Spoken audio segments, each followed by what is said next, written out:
So the movie we have to talk about today is The Shallows. I'm Ed Bow, and welcome to Ed Reviews. The Shallows. The Shallows is a film directed by, I don't know how to pronounce this guy's name, but we're just going to dive in here. It spells something like Juame Colette Serra. It may be Spanish, and may be completely mangling it. It may also be French, and I'm still completely mangling it. I have no idea. I've never heard of this guy before, but here we go. It's a suspense movie, sort of a horror movie, maybe, bit of an adventure film. It's mostly a film about a hot girl in a bikini who gets progressively more disheveled as the film goes on, and it's also a woman versus nature film. It's sort of a cross between Jaws and that Robert Redford movie All Is Lost, where it's just basically a dude versus the ocean. This is a woman versus the ocean with a shark in it. Um, the setting, it's set on a remote beach in Mexico. There's not much more you need to know about the setting besides that, other than what's in the titles. It takes place in the shallows. It stars Blake Lively as a character named Nancy Adams, who is a sort of medical student dropout. And there are other people in the film, but they're all extremely minor characters who don't really matter at all to the plot other than as sort of filler. Uh, the beginning of the film, the beginning is a bit slow to start. There's lots of intro to the main character and her personality and her backstory. It eases into the main story involving the shark, and it's in no great hurry to get through the story. It builds a significant amount of sympathy for the character, but it's a little bit paint by numbers. The middle of the film ignores most of the obvious horror tropes, such as, um, what do you call those, jump scares and stuff like that. And it goes mainly for sort of a suspense feel.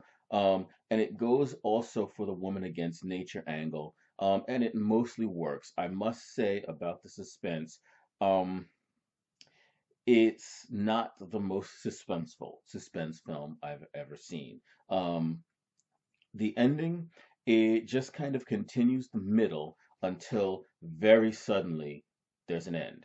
The way the situation with the shark is resolved is something that it isn't set up. There's just the middle of the movie just keeps going for another 20 minutes. Then all of a sudden, there's about a 30-second segment where you see, oh, this is what's going to happen, and boom, it's done. Um, and there isn't a whole lot after the conclusion of the film. It's, after the conclusion of the main story, it gets right in and right out, very much the opposite of, say, the way Return of the King did it. It doesn't keep going and going and going. The movie's pretty much just over after that, 40-second end segment. Um, the review part. The upside. It's well acted, it's well directed, it's beautiful to look at. The beach that they set it on in Mexico is absolutely gorgeous.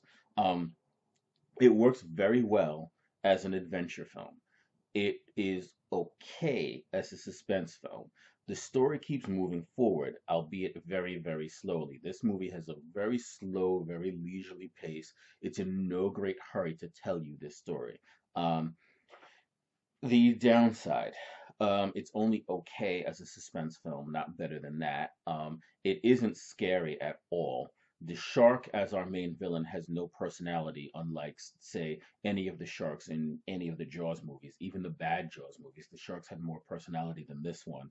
Um, and therefore, you don't really root against him. He's not portrayed as being just a force of nature. He's not portrayed as being um, he's not portrayed as being like a malicious evil thing like the shark in the original Jaws. He's just a shark that's there, and he's just an obstacle. Um, the lack of other significant characters slash victims in the film limits the movie. It limits the awe factor of the shark. Because the shark isn't struggling against anything.